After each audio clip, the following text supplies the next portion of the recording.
Alors ici, le Seigneur exhorte la foule et les disciples à ne pas ressembler aux scribes et aux pharisiens. Parce que les scribes et les pharisiens, c'était des personnes qui avaient une image pieuse. Mais leurs actions étaient complètement différentes. Leurs œuvres n'avaient rien à voir avec l'image qu'ils pouvaient donner d'eux. C'est pourquoi la Bible nous dit au verset 2 ici, le Seigneur s'adressant à la foule et à ses disciples dit que les scribes et les pharisiens sont assis dans la chair de Moïse. Donc ici, le Seigneur reconnaît qu'ils sont assis dans la loi de Moïse. Il dit dans la suite, faites donc et observez tout ce qu'ils vous disent, mais n'agissez pas selon leurs œuvres, car ils disent et ne le font pas. Donc le Seigneur, reconnaissant qu'ils sont assis dans la loi de Moïse, exhorte la foule et les disciples à faire et à observer, c'est-à-dire à mettre en pratique ce qu'il leur demande de faire, ce qu'il leur dit. Mais il dit, n'agissez pas selon leurs œuvres, c'est-à-dire il leur met en garde. Il dit, mettez en pratique ce qu'il vous demande de faire, mais ne leur ressemblez pas, c'est-à-dire ne soyez pas hypocrites comme eux. Amen. Car ils disent et ne le font pas. Ils lient des fardeaux pesants et les mettent sur les épaules des hommes, mais ils ne veulent pas les remuer du doigt. Donc, ils vous demandent de faire des choses, mais eux-mêmes, ils ne veulent pas mettre en pratique ce qu'ils vous demandent de faire. Verset 5, ils font toutes leurs actions pour être vus des hommes. Ici, le Seigneur parle de leur motivation. Leurs motivations ne sont pas pures. Amen. Ils font toutes leurs actions pour être vus des hommes. Ainsi, ils portent de larges phylactères et ils ont de longues franges à leurs vêtements. Il y a des gens qui pensent qu'une certaine façon de s'habiller, je ne suis pas contre la décence, mais il y a des gens qui pensent qu'une certaine façon de s'habiller font d'eux des chrétiens. C'est-à-dire, il suffit que je mette une longue robe, il suffit que je mette une longue jupe, je suis chrétienne. Les pharisiens et les scribes, c'était des gens qui aimaient donner une image des gens qui sont pieux. Mais dans le fond, ils n'étaient pas pieux. La Bible nous dit ici qu'ils font toutes leurs actions pour être vus des hommes. Donc leur motivation n'était pas pure. Amen. Verset 6. Ils aiment la première place dans les festins et les premiers sièges dans les synagogues. Ils aiment être remarqués. Ils aiment être vus des hommes. Ils aiment le matalana, le matu vu. Verset 7. Ils aiment à être salués dans les places publiques et à être appelés par les hommes, Rabbi, Rabbi. Donc non seulement ils aiment le matu vu, mais ce sont des gens aussi qui aiment des honneurs. Ils aiment être appelés par les hommes, Rabbi, Rabbi. Donc si tu ne m'appelles pas, en m'appelant, si tu n'ajoutes pas pasteur un tel, c'est comme si tu m'as rabaissé. C'est comme si tu m'as manqué de respect. Il faut ajouter pasteur un tel. Ça n'a aucun sens. Verset 8. Mais vous, ne vous faites pas appeler Rabbi, car un seul est votre maître et vous êtes tous frères. Le Seigneur, ici, exhorte la foule et ses disciples à ne pas aimer les honneurs. Quand il dit ne vous faites pas appeler Rabbi, c'est une façon de dire que n'aimez pas les honneurs. Amen. Il dit car un seul est votre maître et vous êtes tous frères. Bon, le Seigneur dit ici que vous êtes tous frères. Mais toi, quand on t'appelle, Princilia, tu es frustré parce que tu veux qu'on t'appelle pasteur Princilia. Quand on t'appelle, on dit oh non, Iloki. Toi, tu veux qu'on t'appelle seulement pasteur Iloki. Tu es frustré.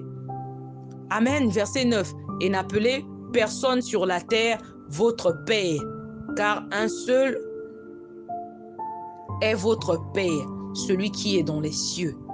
Lorsque le Seigneur dit n'appelez personne sur la terre votre Père, car un seul est votre Père, celui qui est dans les cieux. Ici, le Seigneur est en train de parler de l'autre, c'est-à-dire qu'il y a un genre d'honneur qu'on ne peut donner qu'à Dieu. Amen. N'appelez personne sur la terre votre Père, car un seul est votre Père, celui qui est dans les cieux. Donc, ça veut dire quoi? Que ton Père, celui qui t'a mis au monde, il n'est pas ton père, que tu ne dois pas l'appeler papa, ou bien je ne sais pas comment. Non. Quand le Seigneur dit n'appelez personne sur la terre votre Père, car un seul est votre Père, celui qui est dans les cieux, il parle d'un genre d'honneur qu'on ne peut pas donner à un homme.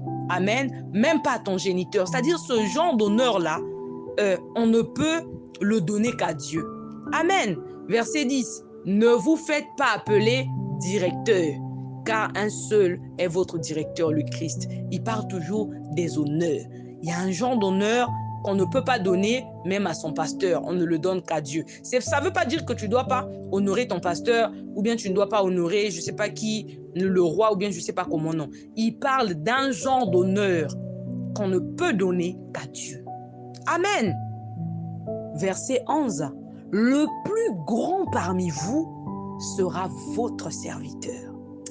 Je ne sais pas si quelqu'un réalise la profondeur de cette parole. Le plus grand parmi vous sera votre serviteur. Bien aimé, on voit cette illustration dans Jean chapitre 13. Le Seigneur est le maître à laver les pieds des disciples. Et il dit au verset 14 que si donc je vous ai lavé les pieds, moi le Seigneur est le maître. Alléluia. Bien aimé, est-ce que tu réalises ça? Le Seigneur est le maître à laver les pieds de ses serviteurs. Il dit que si donc je vous ai lavé les pieds, moi le Seigneur est le maître, vous devez aussi vous laver les pieds les uns les autres. Bien aimé, c'était une façon de leur enseigner l'humilité. Et la Bible nous dit ici que le plus grand parmi vous sera votre serviteur. En fait, le Seigneur est en train de leur dire que celui qui aspire à être grand doit être humble, parce que le plus grand parmi vous sera votre serviteur. C'est-à-dire que celui qui aspire à être grand doit être humble, parce qu'en étant grand, il devra servir les autres. Et lui-même, il a donné un exemple dans Jean chapitre 13. Il a lavé les pieds de ses disciples. C'était une façon de leur enseigner l'humilité. Donc, lorsqu'on aspire à être grand, on devra être humble parce que en étant grand, c'est-à-dire qu'on devra servir. On sera dans l'obligation de servir les autres. La fois dernière que je vous avais dit que Dieu nous bénit pour que nous puissions être une source de bénédiction pour les autres. Donc, c'est en quelque sorte pour servir les autres. Amen. Et au verset 12, la Bible nous dit que quiconque s'élève sera abaissé, quiconque s'abaisse sera élevé. C'est toujours la leçon de l'humilité. Amen. Il dit, malheur à vous, scribes et pharisiens, hypocrites, parce que vous fermez aux hommes le royaume des cieux et vous n'y entrez pas vous-même et vous n'y laissez pas entrer ceux qui veulent entrer. Verset 14. Malheur à vous, scribes et pharisiens, hypocrites, parce que vous dévorez les maisons des veuves et que vous faites pour l'apparence de longues prières. Ça veut dire que vous êtes méchant. Tu aimes prier, mais tu es méchant. Amen. Tu es une personne méchante, mais tu fais des longues prières. Quand tu commences à prier, tu peux rentrer dans ta maison le matin, tu sors le soir. Mais tu es une personne méchante. Il dit, à cause de cela, vous serez jugés plus sévèrement parce que vous connaissez la parole. Amen. Verset 15. Malheur à vous, scribes et pharisiens, hypocrites, parce que vous courez la mer et la terre pour faire un prosélyte. Et quand il est devenu, vous en faites un fils de la géhenne 2 fois plus que vous. Verset 16. Malheur à vous, conducteurs aveugles, qui dites, si quelqu'un jure par le temple, ce n'est rien. Mais si quelqu'un jure par l'or du temple, il est engagé. Verset 17. Insensé et aveugle. Lequel est le plus grand? L'or ou le temple qui sanctifie l'or? Si quelqu'un, dites-vous encore, jure par l'autel, ce n'est rien. Mais si quelqu'un jure par l'offrande qui est sur l'autel, il est engagé. Verset 19. Aveugle. Lequel est le plus grand? L'offrande ou l'autel qui sanctifie l'offrande? Celui qui jure par l'autel et par tout ce qui est dessus. Celui qui jure par le temple et par celui qui l'habite. Verset 22. Celui qui jure par le ciel, jure par le trône de Dieu et par celui qui y est assis. Verset 23. Malheur à vous, scribes et pharisiens, hypocrites, parce que vous payez la dîme de la menthe et de l'âneth et du cumin et que vous laissez ce qui est plus important dans la loi, la justice, la miséricorde et la fidélité. La fois dernière, l'apôtre nous a parlé de ça. On met plus d'accent sur ce qui est secondaire et on laisse ce qui est prioritaire, c'est-à-dire le plus important. On pense que... En fait, ici, le Seigneur n'est pas en train de mépriser la dîme. Il dit donner la dîme, c'est bien, mais le plus important, c'est la justice, la miséricorde et la fidélité. Il dit, c'est là ce qu'il fallait pratiquer sans négliger les autres. Amen. Donc, il dit que ce n'est pas mauvais de donner la dîme, mais le plus important, c'est la justice, la miséricorde et la fidélité. Une façon de dire que tu dois associer, c'est-à-dire que tu dois, la dîme, ta dîme doit seulement compléter ces choses. La justice, la miséricorde et la fidélité. Verset 24, conducteur aveugle, qui coulait le moucheron et qui avalait le chameau. Malheur à vous, scribes pharisiens, hypocrites parce que vous nettoyez le dehors de la coupe et du plat et qu'au-dedans, ils sont pleins de rapines et d'intempérance. C'est-à-dire que vous soignez votre image, vous voulez être bien vu des hommes, mais vous ne prenez pas soin de l'intérieur. C'est-à-dire vous ne changez pas. Donc, à l'intérieur de vous, vous êtes des personnes mauvaises. Cependant, vous prenez soin de l'extérieur. Donc, vous prenez soin de votre, comment on appelle, réputation. Vous voulez pas, vous prenez soin de votre image. Vous voulez être bien vu aux yeux des hommes. Cependant, vous négligez le plus important, c'est-à-dire l'intérieur, votre cœur. Et il dit au verset 26, « Pharisien aveugle, nettoie premièrement l'intérieur de la coupe et du plat, afin que l'extérieur aussi devienne net. » Donc ici, il est en train de dire, oh bien aimé, cette parole est profonde. Ici, il est en train de dire que le plus important, c'est de nettoyer l'intérieur. Il dit qu'en nettoyant l'intérieur, vous avez remarqué qu'il ne dit pas nettoie l'intérieur, après tu vas nettoyer l'extérieur. Mais il dit qu'en nettoyant l'intérieur, l'extérieur aussi sera net. Alléluia. Ça veut dire que lorsque un travail se fait à l'intérieur, cela se ressent de l'extérieur. C'est-à-dire qu'on pourra tout de suite ressentir que tu n'es plus pareil. Amen. Pourtant, tu ne fais pas des efforts pour montrer aux gens, tu ne fais pas semblant, tu ne veux pas prouver les gens. Mais cependant, parce qu'il y a un travail qui s'est fait à l'extérieur, à l'intérieur, cela se fera ressentir à l'extérieur.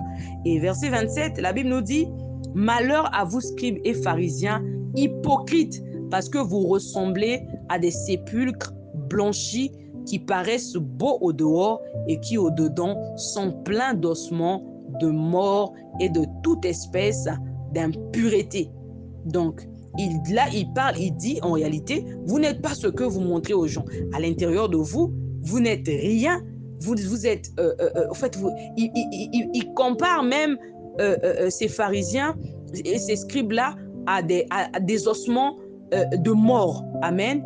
Il dit que parce que vous ressemblez à des sépulcres blanchis qui paraissent beaux au dehors et qui au dedans sont pleins d'ossements de mort et de toutes sortes d'impuretés. Verset 28, vous de même au dehors, vous paraissez juste aux hommes, mais au dedans, vous êtes plein d'hypocrisie et d'iniquité. Donc ce que Dieu veut, il veut premièrement que que ta conscience ne te reproche de rien. Si ta conscience déjà t'accuse, ça c'est grave. C'est-à-dire, Dieu veut que on soit, comment je peux dire ça, qu'on soit correct devant lui. C'est-à-dire qu'on soit, c'est-à-dire que nos cœurs ne nous reprochent pas devant lui. Amen. Que nos cœurs devant lui, c'est-à-dire que ce qu'on fait, ça ne doit pas être des choses qu'on fait pour paraître.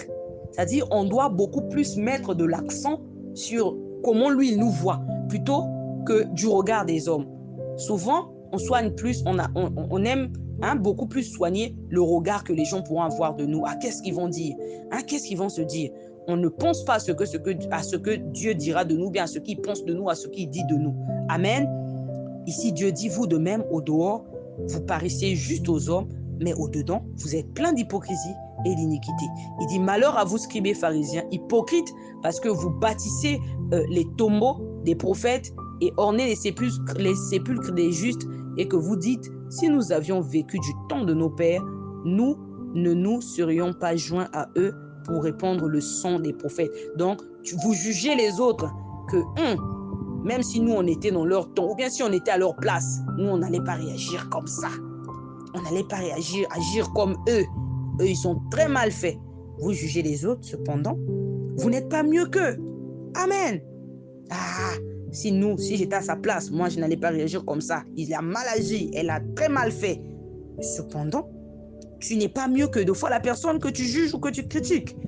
Verset 31, Vous témoignez ainsi contre vous-même que vous êtes les fils de ceux qui ont tué les prophètes. Comblez donc la mesure de vos pères. Verset 23, il dit, serpent, race de vipères, comment échapperez-vous au châtiment de la géhenne? Bien aimé, ici le Seigneur est en train de dire que, c'est-à-dire que vous ne faites pas attention à ce que moi, c'est-à-dire moi, Dieu, c'est-à-dire que vous ne vous rendez pas compte que ce que vous faites, moi, je vois ce que vous faites. C'est-à-dire vous nettoyez le dehors. C'est-à-dire vous, c'est l'apparence. Nous devons arrêter d'être des chrétiens de l'apparence, des gens qui aiment paraître irréprochables, des gens qui aiment apparaître, on aime apparaître irréprochable. Cependant, on ne travaille pas notre intérieur. C'est-à-dire, nous, c'est seulement l'apparence. On s'en fout de l'intérieur, alors qu'il y a un travail qui doit se faire à l'intérieur. La Bible nous dit qu'en nettoyant l'intérieur, cela se fera ressentir sur notre extérieur. Cela aura de l'impact sur notre extérieur. Amen. Verset 34, c'est pourquoi, voici, je vous envoie des prophètes, des sages et des scribes.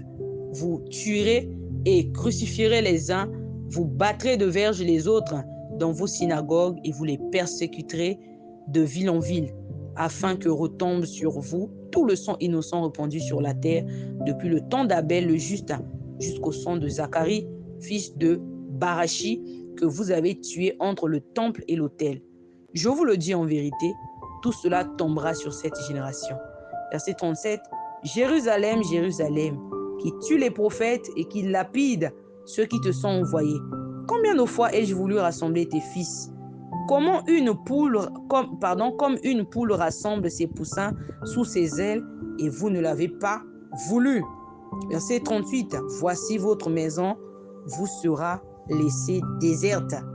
Car, verset 39, car je vous le dis, vous ne me verrez plus jamais jusqu'à ce que vous disiez, béni soit celui qui vient au nom du Seigneur Jésus. Bien-aimés, le résumé de tout ce chapitre, c'est que le Seigneur nous appelle à être plutôt irréprochable devant lui, à mettre plus de l'accent sur comment lui il nous voit plutôt que sur comment les hommes pourront nous voir, ou bien de... Amen.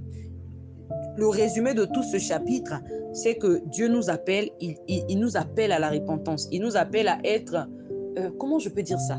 Il nous appelle à être honnête au fait, à être vrai. Amen. Dieu nous appelle à être vrai et non des hypocrites. Il nous appelle à prendre soin premièrement de l'intérieur. Ne soyons pas seulement des chrétiens qui aiment prendre soin de leur apparence. On aime bien prendre soin de notre apparence, de notre image. On aime soigner notre image. Soignons aussi notre intérieur. Plaçons en premier lieu notre relation avec Dieu. Amen.